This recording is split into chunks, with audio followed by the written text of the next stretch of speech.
I had a difficult time co-parenting with him, but you had a difficult time being married to me, co-parenting with him. But I think I did. But I think it, even I guess with the communication, simplifying things, just making them, simplicity for dummies. If I don't have to see you to do a pickup or a drop off, let's go ahead and add that to it. If at the least amount of communication, unfortunately, that I have to do with you, if we have a set schedule, made it easier. Well, in the beginning, there was no parenting plan. So I'm just saying, trying to simplify the exchanges.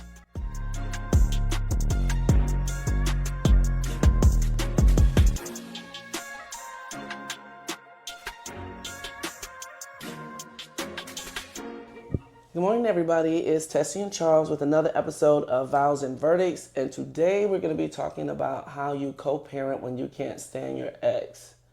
It's definitely a topic that people ask a lot about and have a lot of questions and need a lot of advice on how to just get through. Sometimes relationships don't end on the best note. And if you have kids, you still have to learn how to maneuver through that to put your kids first. And so we're going to talk about some ways that you can possibly make that a better scenario for yourself and for your kids. So it's I guess, a common topic that we all, in different facets of life, can relate to. And we've experienced this, or I have experienced this a time or two with the co-parenting. And hopefully there's some tips and some things that we can tell you that will help you navigate through that 0 to 18.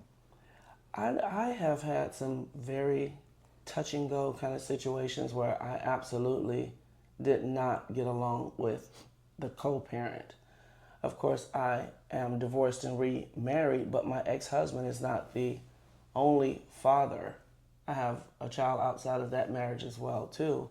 And so I've had to deal with fathers, but I think the biggest thing for me when I had to get along with them, I like written communication. If we're not getting along, I tend to text or email so that there's no misinterpretation about what I was saying.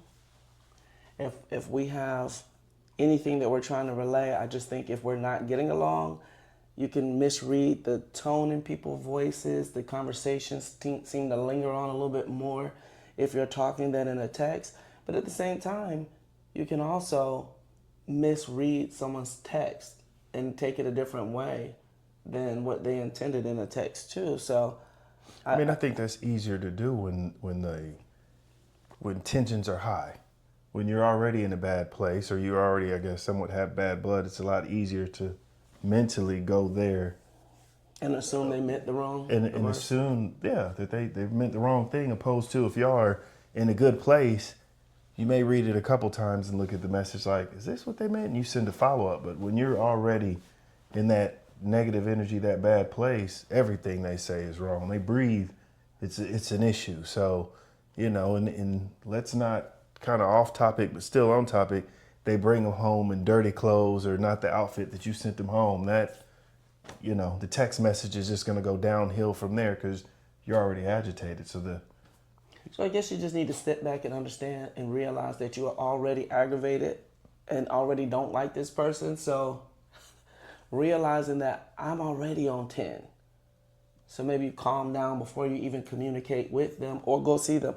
I remember when we had to have an exchange or be in a common place with my ex-husband, you would always say, oh, yeah, I need to get my mind right for that. I need to be in a special place knowing that I'm going to see him today.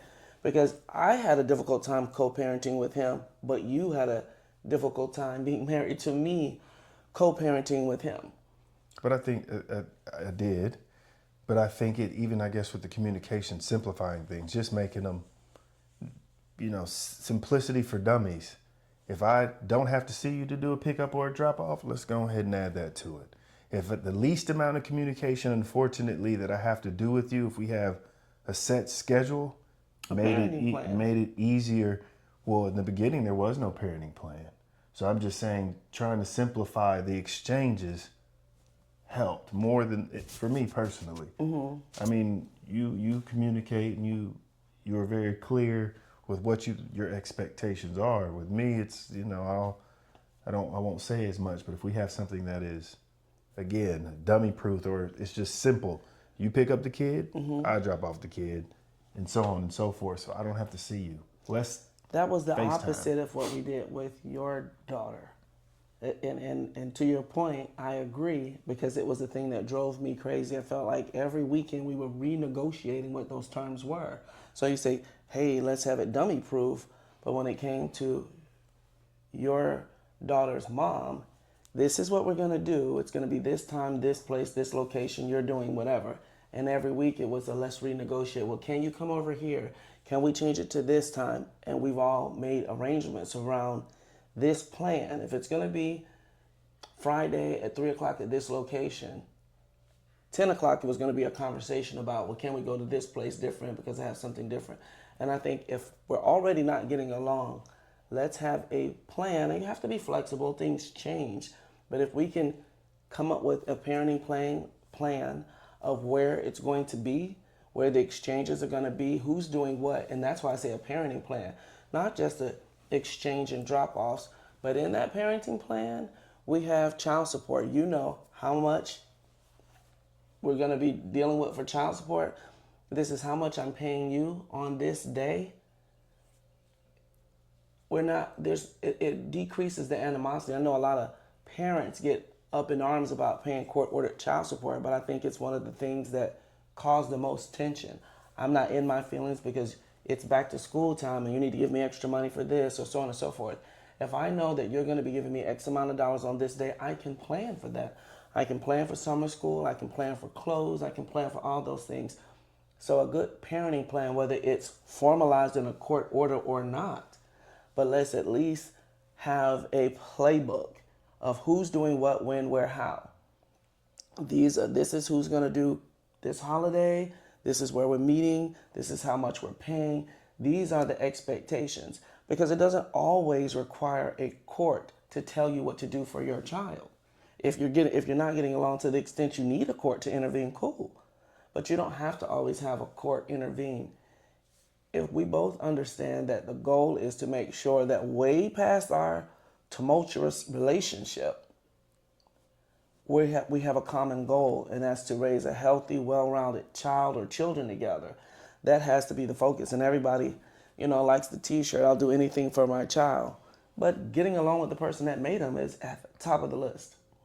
I mean, but that's great, but we don't, I don't like my ex. So most likely that means that parenting plan is going to be manipulated or not necessarily followed. So I guess, and when I say manipulated or not necessarily followed, if the co-parent or the custodial parent, the one that has Primary custody. primary time with the child, manipulates that, what do you suggest? How do you handle that? Manipulate it how? Now you're talking about a court order one, not something y'all gentlemen handshake, a court-ordered parenting plan. Both. Okay, so let's talk. If it's not a court order, then it's very easy to manipulate because it's just negotiations every day back and forth, and nobody can hold anybody to anything. I changed my mind, and you can. But with a court-ordered one, if it says first and third Thursday, I pick up the child from school, how are we manipulating that? If I'm supposed to pick up the child, I'm supposed to get the child, may not necessarily be from school, and you're always 15 to 30 minutes late. Or it's a situation of, I'm calling you to pick up the child and you're purposely not answering the phone. See, this is in those situations, again, that's when you need a skilled attorney, because your parenting plan should be written. If you are telling your attorney, we're already contentious. So again, the benefit of having done this many years, when I'm writing a parenting plan, I write my parenting plan for the worst of relationships. There's no reason for you to have to call her all the time. Hey, we both know you're supposed to be here to pick up the kid at this time. What are you calling for? Just be there. Just be there. And if you're that contentious, like, oh, they're 15 minutes late, they're 20 minutes late, this is why you're picking up from school. School ain't gonna be late. Pick them up from school, so you're not meeting her at Target. You're not meeting her at this place. Or you pick her up directly from the child's house. She gets home from school. She's at home. You're going to pick up the child from her house. The child can walk out the door. We're talking about anybody that's 5 years old and older. Mom, you required to stay in the house. Like I literally write that in people parenting plan. Mom, stay in the house. Dad, stay in the car, vice versa, whatever. But mom walks out on the porch, watch the child, make sure she get into the car. Dad gets out, let the car in. There's no reason for y'all to talk and engage. Be cordial. You can say hi if you want to. If you don't want to, that's fine too. But you create an exchange that contemplates no one has to be late. If you go pick up the child from mom's house, then mom comes back and pick up the child from your house. So if she's running 10 minutes late, we're not up in arms. Again, the child's just playing and having a snack or whatever. But you pick up you create a pickup exchange place that can eliminate 99% of the he's 10 minutes late, she 10 minutes late scenario. There's no need to call. Pick him up from daycare, camp, school. Eliminate that. So what would be your suggestion on the clothing argument? I'm sure that a lot of people have. I sent him over in this, you send him over in dusty clothes. Or you send him, you know it's my turn to pick him up, you send him in the worst possible too little outfit. Or he always needs a haircut or a hair done. What's your suggestion to that? See, my thing is this: some of this stuff is preventable, and you have to make the best of the situation that you're in, and give the other side a little grace. If you're seeing that the child is coming over in beat up clothes and you don't like what they're wearing, very simple. For every problem, there is a solution. I will start to pack a bag. When I come pick up my child, I'll have a change of clothes. So whatever you have them in, when I pick them up, it's not like somebody else is wearing the clothes. I will pick up my child and change their clothes. Right there, we're going to change clothes. If I'm picking you up from school, if I'm picking you up from mom's house and you look like this or look like that, first stop we're going to go to, I don't care if it's the McDonald's on the corner. Let's go in there and get you freshened up, get you changed. We're going to this, and you would just change clothes. I'm not going to argue back and forth with something I have no control over. I have no control over how you send that child out the house, so I can control what I want them to look like when they're with me. I'll do that. If you send them over and their hair not done, I'll just start making a routine where we're getting your hair done. If you're there for the weekend, depending on the type of hair you have, if it's a little boy, hey, first stop, we're going to get a haircut and get lunch, and we'll just make it part of our routine. I'm not going to spend my time bickering about things I have no control over. And like much of life, you have no control over how that person parents. What you have control over is you chose that person to be the mother. You made them the parent. And now we both have to deal with it. So you have to do the best you can with what you have. So at what point, though, do I now, if I pay child support or I get child support, at what point does it become, okay, it's their responsibility, or I shouldn't be having to do this because it's, you should be helping, or the other one is saying you should be taking care of it. Again, I feel like this is the child. The child support is the minimum. But you're paying child support, it's the minimum. These don't have to be expensive clothes. There's room in the budget to get a couple of outfits. And yes, you're paying child support, but in this scenario that we're talking about, and you're not the primary parent, understand, and you understand what that looks like, because we have children in-house all day, and we just started over as grandparents with full custody of 2 kids. You understand what that looks like. So in a scenario, let's say that Josh was the dad, and he has the child, stereotypical 1980s parenting plan where he had the child every other week. And I have the child 2 weeks straight, and he come get him on Friday at 6 o'clock.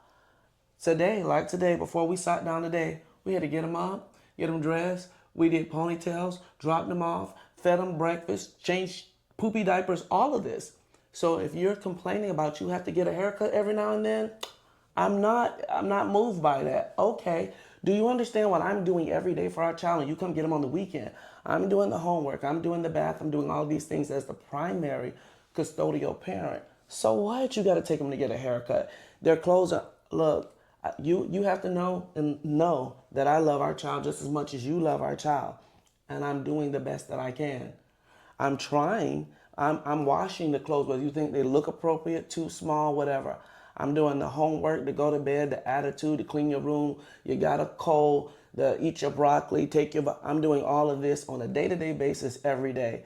Again, a little grace back and forth. How do you co-parent when you don't like your ex? I mean, that sounds Empathy. good, but if we're already, I don't like you, I'm not giving you any grace. We're past the grace part. And then it's... But you have to love your child more than you dislike your ex. You have to understand that's hard to focusing do. on your child.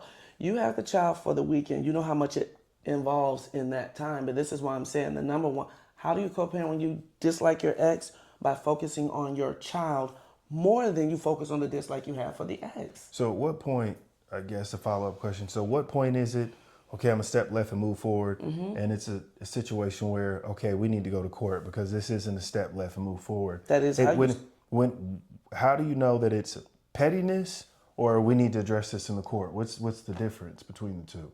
If you're constantly feeling like you're not being able to parent, you don't have to ask anybody to be a parent. And this is directly to the men. You don't have to ask her to see your child. You don't have to ask her to let you be a father and be involved in education and healthcare, extracurricular. If it's to that level that you're not being able to parent the way that you believe you should be, then you do have to have the courts to intervene if you guys don't agree on that. And that is how you step left and move forward. I'm not going to continue to bicker with you 24/7 every week and every holiday and all of that. I'm going to find another way forward, and that means step left and go forward. It's going to be step left, get an attorney, and move forward with getting the courts to intervene so I have guaranteed rights as a father. That's how I would suggest you step left and move forward when you have all of this other stuff in the way of you parenting. Way past your relationship with a person you no longer like. Again, this 6, 7 generations down the road, your son, your daughter, the adult they become is affected by how you co-parent with this person you don't like. And so because it is going to literally create this adult who then one day will maybe become a parent, but definitely become a citizen of the world. Their whole life and their children and grandchildren, your legacy 7 generations down the road is affected by how you interact with this person you no longer like.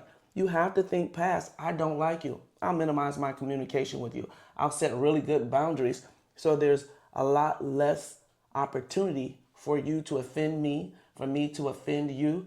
Things that you know piss them off, you had a relationship with them. Unless it's mandatory, don't bring your new boo with you to the pickup and the exchange. Don't have them chiming in text and stuff. Think long and hard about the effects of not parenting well and the human, the adult, the person that you are literally grooming. And focus on that more than you focus on how much you hate her, how much you hate him. Because the effects, eventually that child is going to become an adult and y'all don't have to deal with each other. Some people have a hateful relationship the whole time. It extends forever, the rest of life. And I hope they get counseling for that. But move past it, because what's left after you have a new relationship and that person have a new relationship, the child is still dealing with the aftermath of the terrible relationship that we have. My ex-husband and I don't get along. You know that. We don't get along. We very seldomly speak, other than a hi. That's it. I don't even say how are you doing, because I don't want to engage in a conversation. I assume you're doing well. I don't ask open-ended questions. Hey everybody. Speaking to him, his wife, all together. Now, their daughters come over and I'll hug them and hey baby, how you? I'll talk to the kids. I'll talk to his wife. I choose to minimize my conversations with him. I don't want no room for misinterpretation, no argument, no anything. And we're going to let that just be that. And this is how I decided to just step left. I'm going to go around it. I'm not going to keep bumping my head into a wall. We don't get along. Let me move around and go another way. Forever, he and I will be connected. We have kids together. Our daughter just graduated college. We're going to both show up. They got married. We're showing up. New house, new babies. We're showing up. How do I co-parent with you when I don't like you? I focus on my child. So before, I guess, while they're under 18 or while they're still very young, and I'll say junior high or younger, what do you suggest is the best form of communication? Do we need to text? Is that the way? Is it email? Is it going to be written? Or do you think the verbal works better to keep things down? How old are you saying the child is? Like 12, I'm saying 12 13? and under. In my opinion, they have all these different apps now. Technology is your friend. Our Family Wizard is a big one here in Georgia. But you can download apps that help gauge the tone of your text. But I think, in my opinion, texting, so there's a written record, so there's no misunderstanding. You said 6 o'clock, and you pissed off, and I mean 6 o'clock, blah blah blah blah blah. No, you said 7 o'clock. I said 6 o'clock. Well, there's a text. Okay, just confirming 6 o'clock at Target, and you're thinking like I do that you said 7 o'clock at Walmart. So a written confirmation tends to eliminate room for error and misunderstanding. Calling somebody out their name and all that, I'm not talking about that, but the communication about where we are. If you really don't like each other, I think a written details of what we're doing, court ordered or not. I agree to pay you $500 every Thursday for child support. As long as we can agree on that, cool. And it comes when you said it's gonna come, no problem. This is what we're gonna do, week on, week off. Cool, we'll do this. If it's written, there's a lot less room for error. But be mindful. And I do think when you don't like your ex, you should talk to them in person and written as if a judge was reading it. Because a lot of times they will be eventually. Because if y'all continue to go do what y'all doing, first thing they do is when I meet somebody, they come with a trough of text messages where you call them out their name and you're threatening them and you're doing this and that and stuff. And that doesn't go well when it comes to parenting, because they are going to look at your ability and willingness to co-parent with the other parent. If you're going to legitimize this child and they, have been under mother's control because mom is the sole custodian because you haven't legitimized the child, and he has all these text messages where he's asking to see the child and you saying no, you got that girl and you did this thing, or you didn't give me money for child support. These are all things that the court will take into consideration. And it's a little, like you said, a little off topic, but you can't hold the children because he's not paying child support. I know you need money to take care of the child, but the child needs the father equally, if not more important, than the money. Like, you can figure out the money, everybody's gonna figure out the money, we can get to that part. But to have them miss formative time with their father is not acceptable. And so, I mean, that's the cross that it's very frustrating for a lot of moms when dad's not paying consistently, because she got to get out there and figure it out.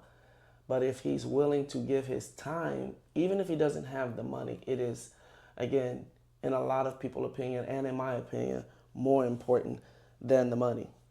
So if he's not paying, and I guess that leads to my next question, if he's not paying consistently, then clearly I would think boundaries need to be set, and that's going to be a situation where you would need to get an attorney and follow up, or he's not paying consistently or timely. What do you mean boundaries? He's not paying, that's a boundary that needs to be set. Because if you're allowing him, or okay, I'm supposed to pay it on the 1st, and I'm paying it on the 20th, sometimes the 30th, sometimes the 15th, the inconsistency, all right, there needs to be a boundary set that it needs to be consistent. And when it's not followed, what is the recourse in that? Do I need to, if you're constantly doing these 2 and 3 week late payments, is that something I need to go to court for? And then I heard what you were saying about, okay, the conversations and cutting them, cursing each other out. And again, that's another thing where, okay, boundaries need to be set. We need to, if we're going to communicate, it needs to be this type of way. Once we start the name calling, we're not going to get anywhere. So when I'm saying how do you facilitate or enforce those boundaries to hopefully get to a person, place that I don't like you, but at least. You said that with such passion. I don't like you. I don't like you. I mean, it is what it is. I'm sorry. I had a moment where I went back. I don't like you, but I'm trying to get through this amicably as possible. I just want to get my kid, and you can go do what you do. Well, in your passionate case, yes, we did go another way and just got the court involved so that we had a parenting plan and you knew when you were going to have her, so there wasn't a renegotiation every time. But sometimes I didn't necessarily follow it trying to keep the peace.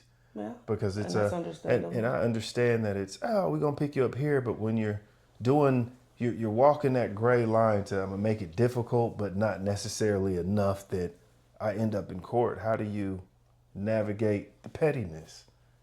What boundaries need to be set to let the other co-parent know this isn't acceptable, and what can be done to try to minimize that? Well, you've heard me say this 1,000 times or more. Unfortunately, sometimes you have to teach people how to treat you. And when you have a parenting plan in the beginning, if you guys don't like each other, I think it's very important to stick to the parenting plan until we get to a place that you understand this is not negotiable. And when you here's the plan and we're going to fix this plan, okay, well this time we're not, and you yourself become the inconsistent one, and you again add to the inconsistency, but then you only complain about it being inconsistent when it's inconvenient. If we're both being consistent, we both learn what to expect. Cool. And now that we have developed this level of respect and understanding that this is what it is by consistent by consistent behavior, now we can be lenient and do what's right. But if you never establish that mutual respect, it's going to be very hard to expect the other side to be consistent. If you allow them to be inconsistent regularly, don't be surprised that they are being inconsistent regularly. And you say, keep the peace. Sometimes, again, and it was a thing we would argue about all the time, allowing the inconsistency when it's convenient for you. I get it. But then when it's not convenient for you, it's, oh, she blah, blah, blah, blah, blah. But it was convenient, so you agree with it the last 5 times. This one time it's not. It's almost become the norm that that's what you're going to do. Now that it's not convenient, well, we're going to follow the plan. We haven't followed the plan for the last 2 months. And now it almost seems wild and inconsistent that today you decide to follow the plan. We haven't done it for 2 months. Now she's confused about why you're saying, wait, but we have a plan. Y'all don't follow the plan. And so you have to be consistent. If you want her to be consistent, now we're all consistent. We have a mutual level of respect, especially when you ask for those favors and you wanted to be the one that was inconsistent because you had something going on. My family's in town. Can I have that same favor you asked me for? And the answer is no. For the 3rd time and the 4th time and the 5th time, why do you keep giving and it's not reciprocal? And then you're frustrated. But she's showing you who she is. And anytime, like, yeah, I know it's your weekend on paper, but my family's in town, so I'm going to keep her this weekend. Oh, it's okay. Oh, it's okay. And then, oh, it's okay. And then the one time that you say, oh, my family's in town, can I do that? No. And now you're upset and you want to blow up. But that happens 5 times, 6 times. It wasn't okay none of the times. It was just trying to keep the peace, not being consistent, and not setting those boundaries of what we agreed to on paper we need to stick to. But I feel like keeping the peace is good, and it's how you co-parent with someone that you don't like. You try to keep the peace, and you are not a very argumentative person until you are. And you will be very passive and keep the peace. No worries, you're trying to work with people. But when you get angry, it's irrational. You go from 0 past 100, we're on our way to 5,000 quick. But there's all this calm, I'm just trying to keep the peace until you are ready to commit felonies. So we can't get to that. Like, you have to protect the children. I have to protect my husband on more than one occasion because you were ready to commit felonies. Because again, this inconsistent keeping the peace doesn't work. And after we see that it doesn't work 5 and 6 times, but they don't follow the parenting plan. And neither do you. By trying to keep the peace and allowing the inconsistencies. By the time I get to court to get all this done, there are weeks, if not sometimes months, that have passed that now I'm following the plan, but I'm going without. So in my frustrations, felonies could have been committed. As much as I love you, we've had this conversation. In my opinion, I feel like if we were to place how that went wrong, I would say it was 60-40. I don't think that in reality, I wasn't consistent. I don't think that you are the victim that you think you are in that scenario. I'm saying if you don't like someone, sometimes following the plan every time is the best plan. Life comes up, life happens, things happen. But again, if we don't like each other and someone shows you who they are, you should listen instead of waiting till it snowballs and then wanting to, you're upset. Someone shows you who they are and we can't live life and co-parent peacefully as if we get along, then let's not. Let's follow the plan. And it lets her know what to expect, lets you know what to expect. The child has a level of stability, and then hopefully we can graduate from this and move on. When in my own situation, when it was determined very early on, we're not getting along, let's follow this plan. I'm not doing anything more. I'm not doing anything less. If he asked for any other additional time, I had no problem with it. But the rules were established on how you're going to get it. We're going to follow the plan. Let me know, because he was out of state. Let me know a week in advance. Oh, go ahead. Let me know a week in advance. Oh, okay, go ahead. Let me know a week in advance. But what we weren't going to do is, hey, I'm here. Can I get him tomorrow? We're not going to do that. Let me know a week in advance. We can move around that. And that's what our order said. That's how we moved along. And so it eliminated a lot of conversation. There was no reason for me and him to talk. And I'm just saying, because I don't like you, co-parenting with you, for me, in my opinion, my peace was kept by following my parenting plan. We're sticking to written communication. To this day, we only have written communication. We haven't communicated since our youngest child graduated high school. And like I said, she's working on a PhD now. There's no reason for us to communicate. When they got older in high school, text. He would literally text them and say, hey, tell your mom I'm coming to town. Can I come get him? Oh, okay, great. No problem. I had a question for Tessie to ask Charles. So there's a scenario where a 17-year-old boy gives his father $300, pays him, lets him borrow it. Dad says that he's going to pay him back. And he pays him back, but through child support system. Can you prompt that question to Charles and ask Charles what he thinks about that scenario? What? That's so random. Okay. I'm going to ask you. Okay. This is my experience. Okay, I was like, what? Oh, there's some other add-ons to that too, but so I have a question for you. What, you look like you ready to get killed? So why? You good? I'm good. You good? Touchy subject. It is, I get I it. still don't like my co-parents. Either one of them. Which would be my ex or your ex? Yeah, I don't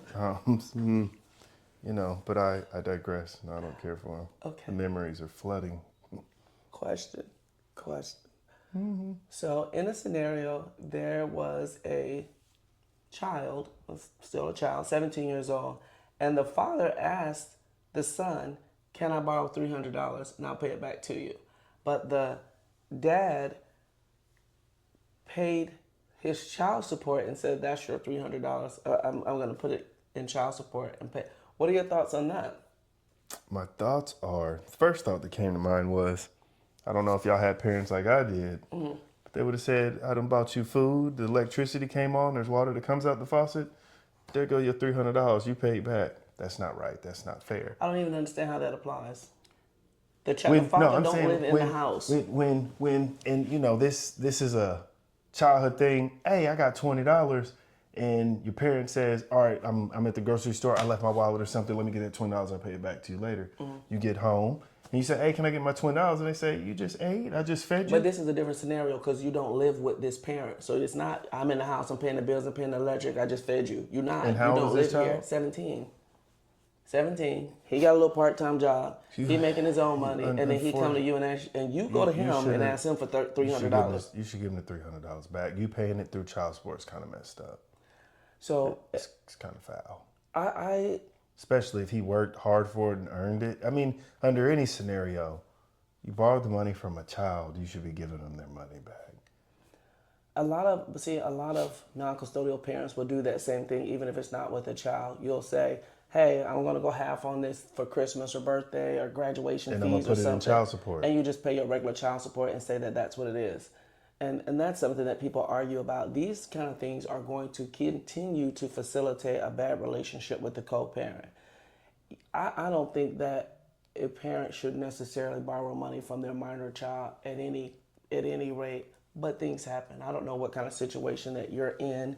I don't know how dire that is. So I'll try not to, add any comment to that and judge that. Other than yes, dad should give the $300 back to their son, in addition to child support. It is not child support. Well, I mean, even when you said, a lot of parents will say, hey, I'm gonna go half on the Christmas gifts and I'm gonna do it for child support. It's hopefully you have a better relationship than that, but it's I feel like it's two-sided, because your parenting plan should have been written better, that if I'm paying for extracurricular or paying for, your football, basketball equipment, that should have been in the parenting plan. So we don't have to have this conversation. You send me whatever the invoice is, I pay my half. The other side to that is, if we had a better relationship, then there's no problem. But also, now that I'm on child support, you don't need to ask me for anything. So how does that? I don't understand that. Like it is.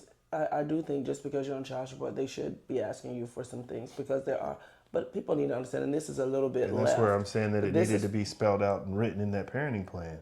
Because if we're in such a bad place, focus on the child. You can't. Well, if I don't like you, the other co-parent, some of it you have to get some counseling. You're gonna have to get some counseling to move on from I don't like you. You may. So hopefully it was but in the meantime, while I'm going through my counseling and I'm getting there, hopefully it's in the parenting plan.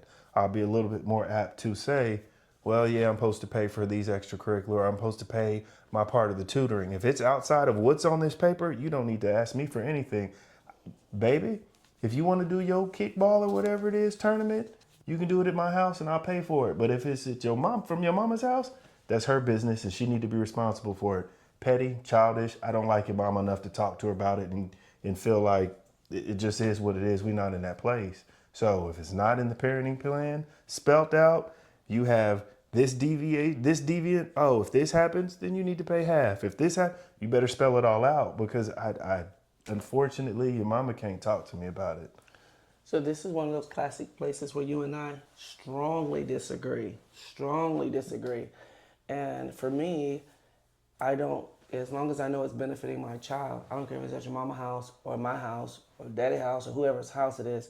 If my child wants to play kickball and they came to me and said, hey, I want to do this thing, I want to play this sport, I want to do this lesson, and mom can't afford it, if it could be at school, whatever, and it's above the child support that I'm paying you, and my child wants it, I will make that happen. In some scenarios, agreed. I would make that happen. In some, agreed, and I can't tell you how to spend your money. Mm-hmm. And if, child comes to me and voices it, we'll decide at that time if you just said no. If it is at my house, I'll do it. If it's at your mama's house, go talk to her. Yeah, that's the part of me saying we're gonna talk through it. Hey, Dad, I want to play. All right, I'm gonna look at some football camps over here by me. No, I want to do the one by my mom's house. I don't know. Hopefully, we're in a good place. Even if we're not, I'm always in a good place with my child. We are, but we also know that children can be manipulated in a way which we have seen to. Hey, but I'm ask still your mom paying and dad for the thing at the school. There's still a way around it. I can go to the school. It's something at your school. I can go to the school, sign up for it, and pay it at the school. And I'm in a place now we can talk about it. And if I can sign up and pay for it at the school, that may be an option. But if it's, hey, I need this money and can you give me a couple dollars? The answer's probably going to be, no, not for this one. You're going to have to sit it out. So I don't know in those different scenarios how it's presented to me. But initially, pettiness, your mama can't ask me. Now, if you, child, come to me or I know that you have an interest in it, we can it'll be a strong consideration and probably happen. But the grudges roll deep, and you was on fire. So I would piss on you. Let me add to our list of things that you should do when you how to co-parent when you don't get along with your ex. One, we said try to keep your communication to written format so there's no misunderstandings. Two, and which should probably be number one, focus on your child. Focus on your child more than you focus on how much you dislike the other person. The other thing the third thing we were talking about was having a parenting plan, whether it's court ordered or informal, but you have it in writing so there's no misunderstanding. Spelling out the parenting plan, spelling out quick how question much about child that support. to interrupt. If you guys have something that's informal, ultimately, what does that mean to the court? You guys wrote something up between the two of you. I'm not talking about whether it's something. It's not. It doesn't.